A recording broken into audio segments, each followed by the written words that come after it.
Madame, Monsieur, bonsoir, bienvenue au 20h30. Voici la une du journal ce soir. Un seul titre ce soir, une scène horrible, des images effroyables, un acte odieux. Ce samedi à Koumba, dans la région du Sud-Ouest, 6 élèves tués, 13 blessés graves au cours d'une attaque perpétrée par des séparatistes sécessionnistes. L'autorité administrative est descendue sur le site du drame et le Premier ministre chef du gouvernement a présidé une réunion de crise à l'immeuble Étoile. Voilà pour la une du journal. Madame, Monsieur, merci de nous recevoir chez vous.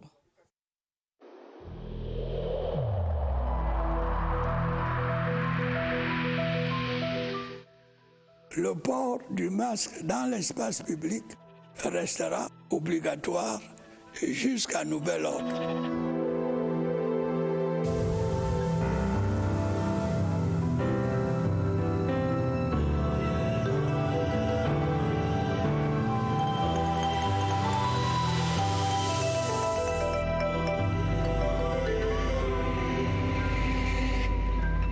Bienvenue une fois de plus. C'est un acte odieux, barbare, inhumain qui a été commis à Koumba dans la région du Sud-Ouest ce samedi par des séparatistes armés dans une école privée au quartier Fiango. Des enfants, des innocents ont été massacrés, un crime crapuleux qui suscite l'indignation générale. Le préfet de la Mémé, Chamberlain Toundong, rassure de ce que les auteurs de cette horreur seront rattrapés par tous les moyens. Nous tentons de joindre le préfet de la Mémé à Koumba. Monsieur Chamberlain Toundong est en ligne, en direct. Monsieur le préfet, bonsoir. Qu'est-ce qui s'est exactement passé? Qu'est-ce qui s'est exactement passé à Koumba, monsieur le préfet? Aujourd'hui, le Koumba a été sérieusement frappé dans les encablures de 11 heures par une attaque sécessionniste à l'école Moda Francisca College de Fiango dans l'arrondissement de Koumba 2.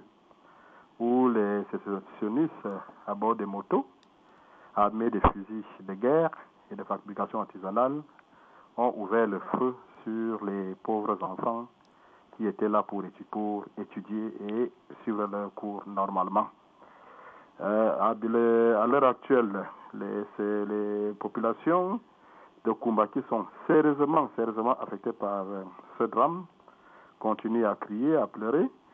Et nous sommes là pour essayer de les réconforter et trouver des mesures adéquates pour mettre un terme à ce genre d'ajustement à Koumba.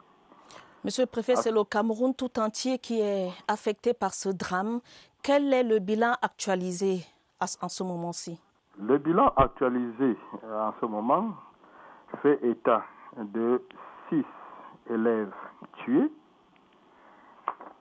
dont les corps ont été admis à la morgue de l'hôpital de district de Koumba, et 14 autres blessés, dont 13 grièvement blessés.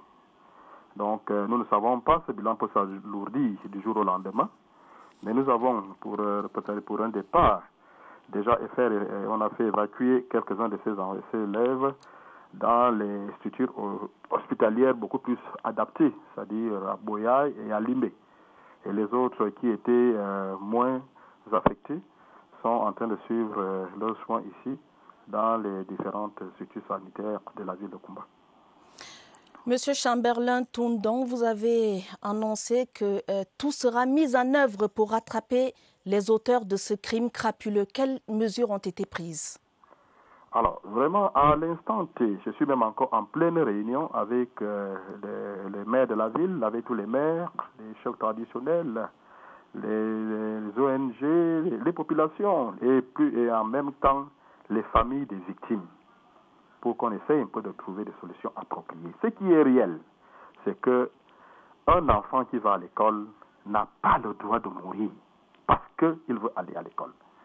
Les mesures rudes, je dis bien rudes, seront prises à mon niveau par moi-même, mon état-major, les populations pour rattraper ces gens partout où ils se trouvent. Je le dis aujourd'hui, comme on a tendance à le dire ici, Joshua Tansi. Ils ont touché la partie la plus vulnérable de la population et il faut que la réaction conséquente soit faite. Et nous allons nous y mettre et j'en suis convaincu que dans un futur très proche, ils seront rattrapés. Monsieur le préfet, dans ce contexte de reprise de classe, quel message pour les parents pour les populations? Est-ce que les écoles vont être sécurisées davantage? Alors, les écoles seront davantage sécurisées dans le département de la Mémé. C'est juste, comme je peux dire, une incompréhension qui nous a conduit à ce stade. Parce que lors de la réunion de rentrée, le préfet avait donné instruction à tous les propriétaires des collèges privés ainsi que les établissements publics de fournir leurs fichiers chez les différents délégués départementaux concernés afin que les mesures sécuritaires conséquentes soient prises à tous les niveaux pour éviter ce genre de situation. Malheureusement, la dame en question était totalement inconnue du délégué départemental des enseignements secondaires. À l'heure actuelle, elle a déjà été interpellée. Nous allons poursuivre, n'est-ce pas, les recherches. Même les populations environnantes de cette école qui ont vu les assassins venir s'attaquer aux innocents sans voler au secours à ces innocents, eux aussi sont en ce moment où je vous parle déjà en cellule. Pendant que la poursuite de ces criminels est en cours. Une fois encore, nous n'allons ménager aucun effort pour assurer la sécurité des personnes et des biens dans notre zone de compétence.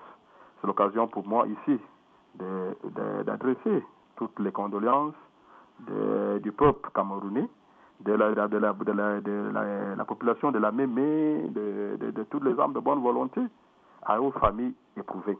Ces familles sont, au moment où nous sommes en ligne là maintenant, ces familles sont ici avec moi au bureau pour qu'on essaye de travailler et voir comment est-ce que nous pouvons faire pour que ces enfants soient inhumés dans la plus grande dignité.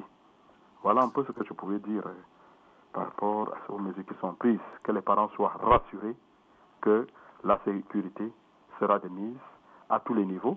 Et je leur demande juste aux écoles clandestines de se déclarer leur présence, et les sous-préfets compétents vont prendre des mesures pour sécuriser toutes ces structures scolaires.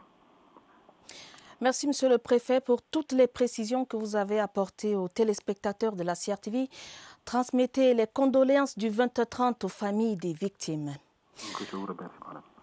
Une délégation, dans la suite du journal, une délégation interministérielle descendra à Koumba, dans le sud-ouest, sur hautes instructions du chef de l'État Paul Biya.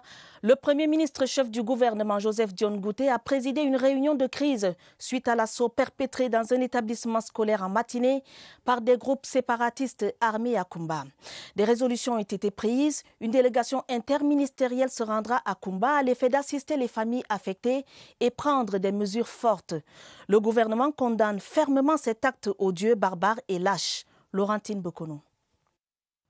Une mission interministérielle se rend sans délai à Koumba dans la région du sud-ouest pour évaluer la situation sur le terrain, apporter le réconfort du chef de l'État et du gouvernement aux populations affectées et réaffirmer la détermination de la République à garantir la sécurité des personnes et des biens pour sauver l'école et garantir une année scolaire sereine. Plus d'1 million d'élèves ont pris le chemin de l'école dans les régions du nord-ouest et du sud-ouest depuis la dernière rentrée scolaire, selon des informations puisées à bonne source. C'est pour rompre cette dynamique de normalisation de la vie sociale que des groupes séparatistes ont décidé de s'en prendre aux enfants innocents et à des personnes non armées, analyse le chef du gouvernement qui condamne avec fermeté la lâcheté et la barbarie des assaillants. Sous la conduite du ministre de l'administration territoriale, Paul Atangandji, une mission d'urgence va se rendre sur le lieu du crime. Objectif, témoigner aux populations endeuillées la compassion du chef de l'État et la compassion du gouvernement, réconforter les victimes et leur apporter l'appui nécessaire, rassurer les populations en général et les parents d'élèves en particulier de la détermination du gouvernement à œuvrer sans relâche ni faiblesse au bon déroulement de l'année scolaire en cours. Le ministre délégué auprès de la présidence de la République chargé de la Défense est sollicité pour diligenter une enquête sur les circonstances exactes de cette attaque et rechercher activement les auteurs afin qu'ils répondent de leurs actes devant la justice. Le gouvernement camerounais est mobilisé et déterminé à faire la lumière sur cette dérive de trop. Ce crime odieux qui rappelle l'horrible meurtre de Comfort Toumassan en août dernier à Mouyouka, toujours dans le sud-ouest. Le ministre de la Communication, porte-parole du gouvernement, René Emmanuel Sadi, donne un point de presse tout à l'heure. Retrouvons Augustin Guizana en direct du ministère de la Communication. Bonsoir Augustin. À l'heure qu'il est, peut-on déjà avoir une idée de la position du gouvernement sur cet acte ?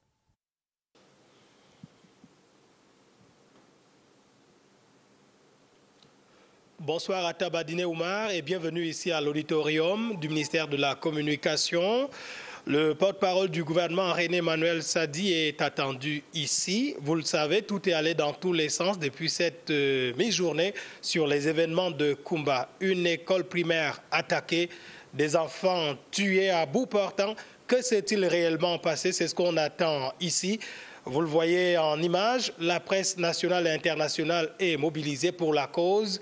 Et c'est donc dire que c'est suffisamment grave pour que le gouvernement puisse prendre position. C'est ce qu'on attend ici à l'auditorium du ministère de la Communication, ici à Yaoundé, d'où je signe Augustin Guizana pour le 20h30.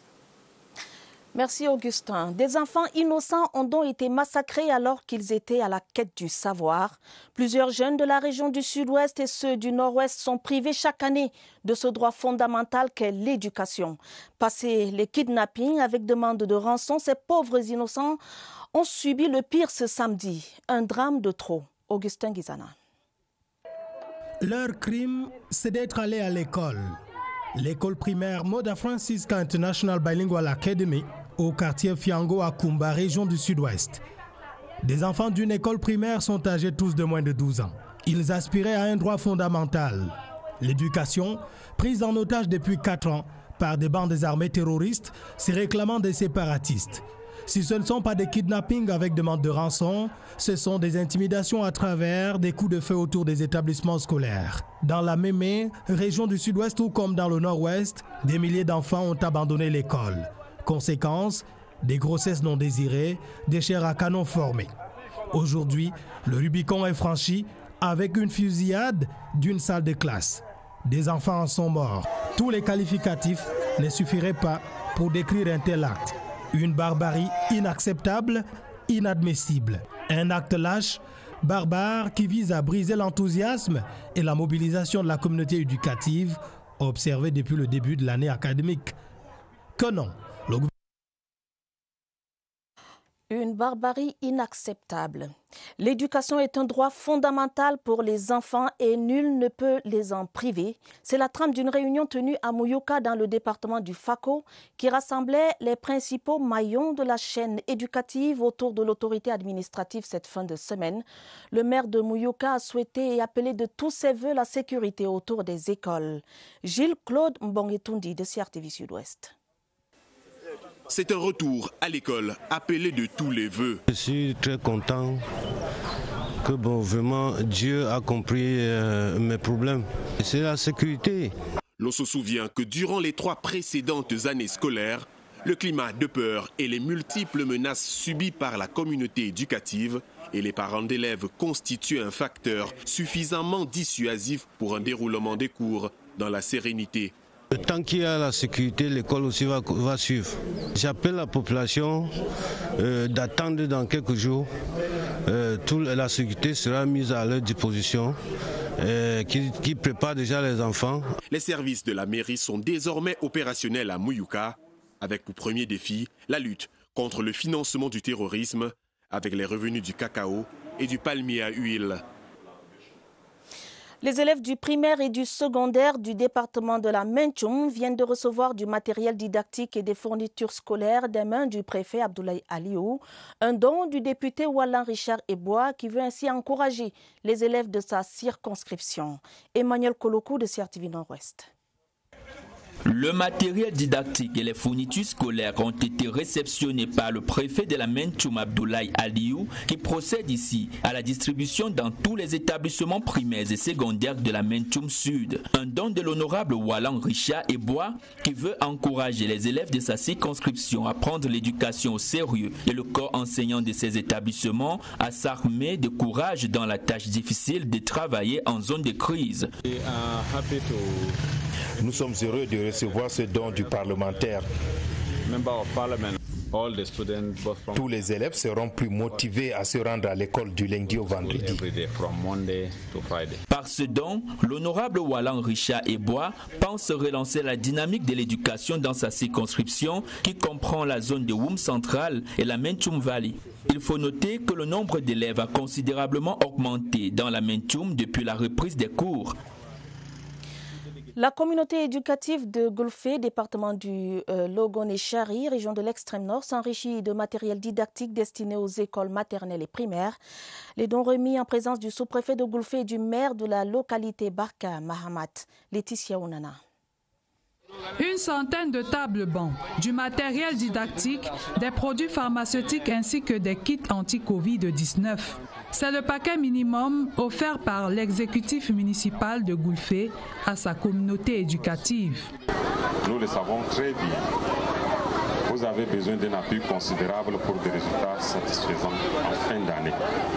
C'est pourquoi, malgré les multiples charges qui nous reviennent chaque fois, nous nous battons à vous fournir ces quelques matériels à la limite de nos moyens. Cet appui, estimé à près de 13 millions de francs CFA, vient redynamiser le corps enseignant qui déplorait déjà le manque d'outils pédagogiques au sein des écoles. Présidant cette cérémonie de remise du don, le sous-préfet de l'arrondissement de Golfé, Koulania Badjege, instruit un bon usage de ces matériels pour une année scolaire couronnée de succès. Des manuels scolaires et primes d'excellence pour les jeunes filles du lycée bilingue de Lam dans le département. Tidja entend ainsi apporter sa contribution à la promotion de l'éducation de la jeune fille encore confrontée aux grossesses et mariages précoces, les violences basées sur le genre et autres formes de stigmatisation. Nous comprenons qu'il y a un problème de la scolarisation de la jeune fille dans le septentrion. Nous essayons comme nous pouvons d'apporter notre pierre à la construction nationale. Une motivation pour ces jeunes filles du lycée bilingue de Lam. Ça va me motiver à travailler davantage. Occasion pour le sous-préfet de l'arrondissement de Figuil d'inviter les parents à investir davantage pour l'éducation de la jeune fille, question de lui assurer un avenir radieux. Nous ne pouvons que saluer cette initiative et nous l'encourageons à faire encore plus. Promesse faite à l'unisson par ses élèves méritantes, galvanisée par ce geste du docteur Amani Adjidja, travailler dur pour de meilleurs résultats en fin d'année scolaire. Ce 24 octobre est Journée mondiale de lutte contre la poliomyélite. Le thème de cette édition, une victoire contre la polio est une victoire pour la santé mondiale. Et au moment où se célèbre cette journée, le Cameroun est compté parmi les pays déclarés libres de polio depuis le 18 juin 2020. Mais le combat continue s'il faut garder ce noble statut. D'où l'appel des autorités sanitaires aux populations de continuer avec la vaccination. Marlise Enouambarga Oumo. Ce 24 octobre est Journée mondiale contre la poliomyélite, une occasion de sensibiliser davantage les populations sur les conséquences de cette maladie handicapante. Un handicap, c'est une force de travail qui est perdue et aussi une dépendance qui est créée.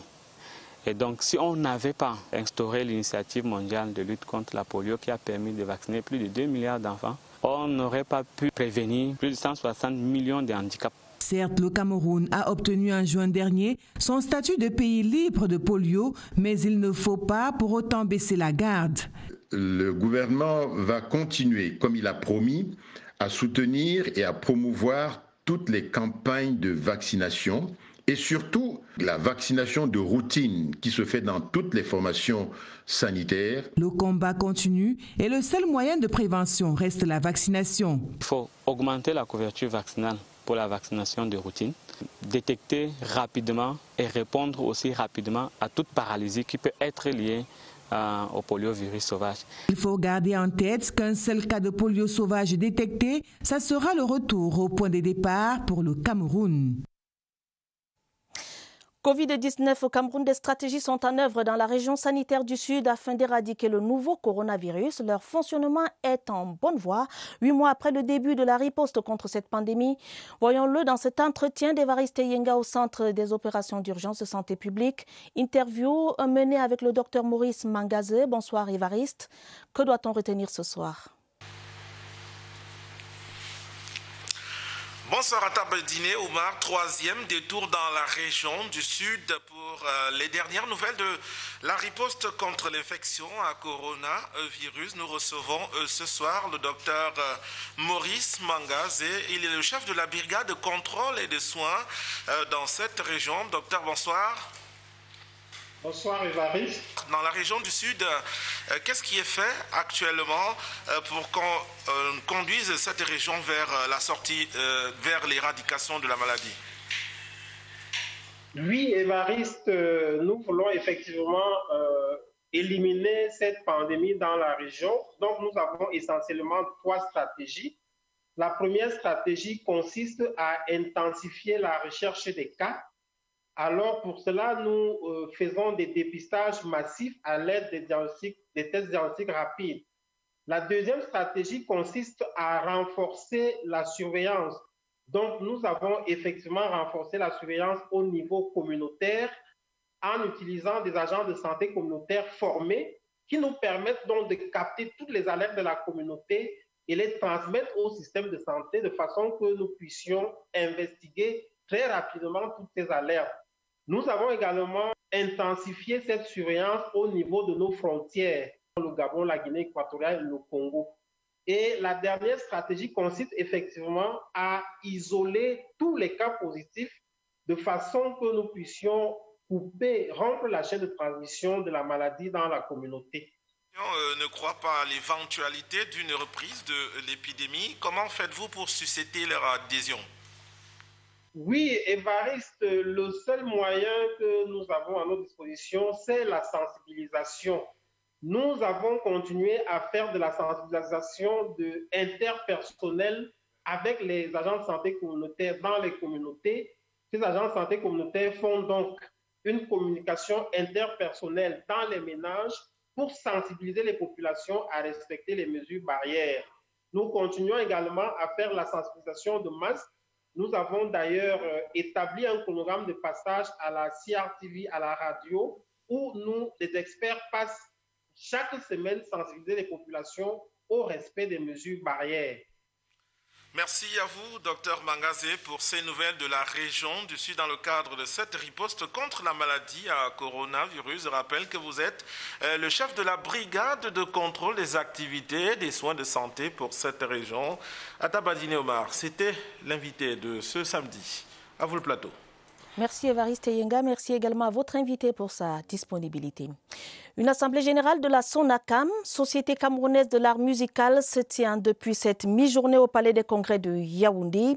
Les assises auxquelles prennent part plus de 1300 artistes musiciens ont pour objet la révision du statut de cette société de droit d'auteur, l'élaboration d'un règlement général interne à la société et l'adoption d'un nouveau code électoral.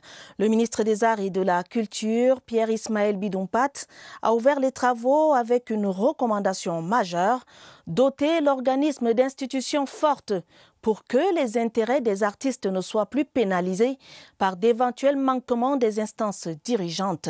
Les travaux se poursuivent au Palais des Congrès de Yaoundé et une assemblée générale élective est annoncée pour le mois prochain. Pour une police plus efficace, l'Agence de coopération internationale allemande apporte son appui. La première phase d'un projet de renforcement de capacité des éléments de la police en matière judiciaire et de lutte contre la criminalité s'est refermée hier vendredi par une séance d'évaluation tenue à Yaoundé. Le compte rendu, Évariste Yenga. Un véhicule de liaison flambant neuf dont voici la remise des clés à la délégation de la police judiciaire du littoral et une remise du matériel pour le centre d'instruction de Moutenguene. Ceci n'est qu'un aperçu de l'appui de la GIZ à la police camerounaise. L'appui est aussi technique et intellectuel. Il est évident que l'apport de GIZ dans cette première phase a contribué significativement au renforcement des capacités d'intervention des services de police, particulièrement dans les domaines de la police judiciaire et de la police des frontières. Objectif atteint et largement dépassé, celui de renforcer les techniques de la police camerounaise dans sa lutte contre la criminalité. L'accompagnement a débuté en 2016 et s'est achevé en octobre 2020, mais ce n'est que la première phase. Ces travaux vous auront également donné l'opportunité d'affiner la planification de la phase 2 du projet dont le démarrage est imminent. Une perspective de bon augure pour la coopération germano-camerounaise. La police peut s'en réjouir. Des louanges à Dieu pour tous ses bienfaits, une action de grâce pour la nomination par le chef de l'État au poste d'ambassadeur extraordinaire et plénipotentiaire du Cameroun en République française. Voilà qui justifie la célébration d'une messe ce samedi à la paroisse Saint-Joseph de Mefomo par Bankomo par son Excellence André Magnus Ekumu. Voici le reportage de Séverin Alégambélé. Entre le spirituel et le temporel, la frontière n'est jamais nette. La communion fraternelle voulue et bien organisée ce 24 octobre en la paroisse Saint-Joseph de Mefomo a eu, à tout le moins, le mérite d'avoir mis côte à côte les deux pouvoirs autour d'un idéal.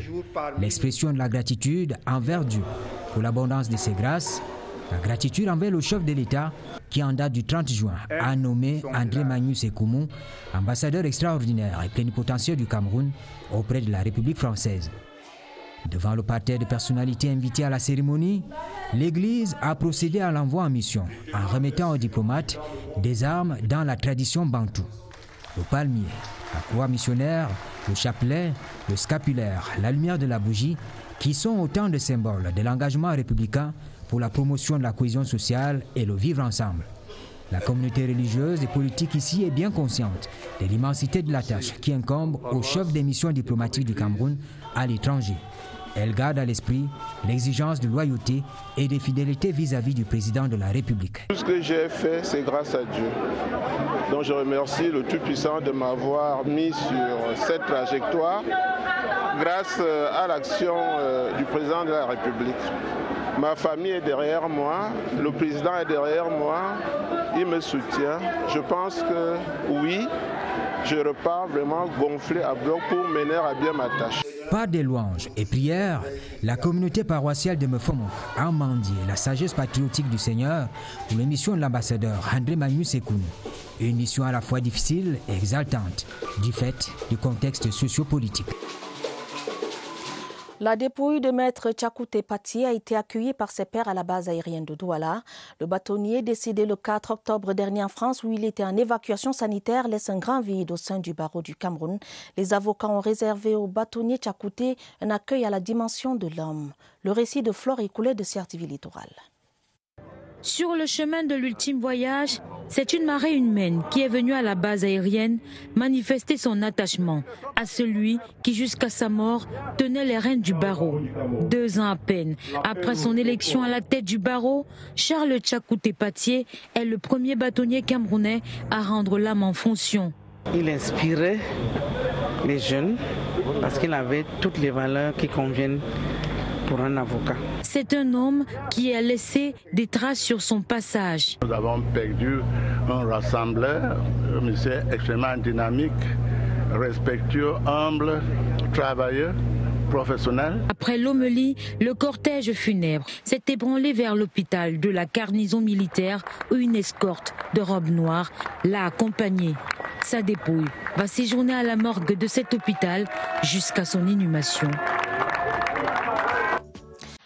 À retenir du journal qui s'achève, un seul titre, une scène horrible, des images effroyables, un acte odieux ce samedi à Kumba, dans la région du Sud-Ouest. 6 élèves tués, 13 blessés graves.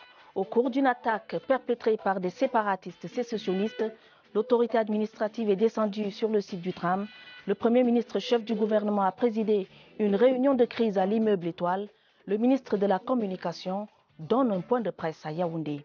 Fin du journal préparé avec la collaboration de Joël Igor Abanda, Mariam Mazou, Rosine Manga et Mirabel Tala. Prochain rendez-vous avec l'information, ce sera à minuit. Madame, Monsieur, votre fidélité nous honore. Prenez soin de vous, prenez soin de vos familles et bonne soirée à tous.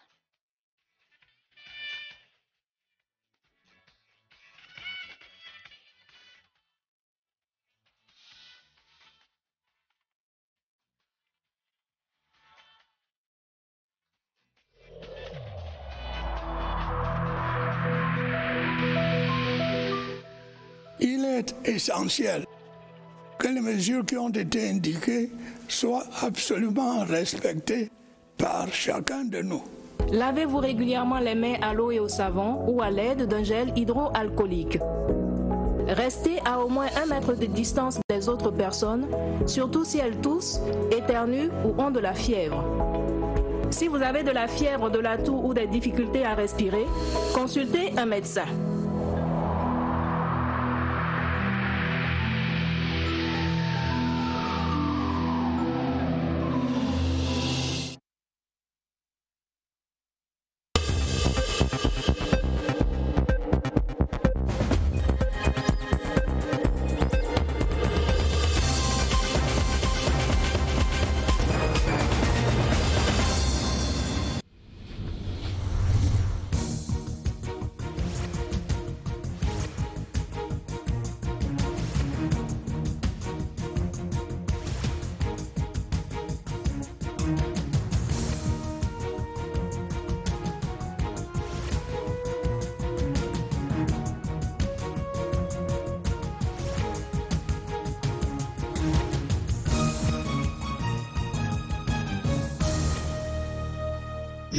CRTV News, ici, toute l'info.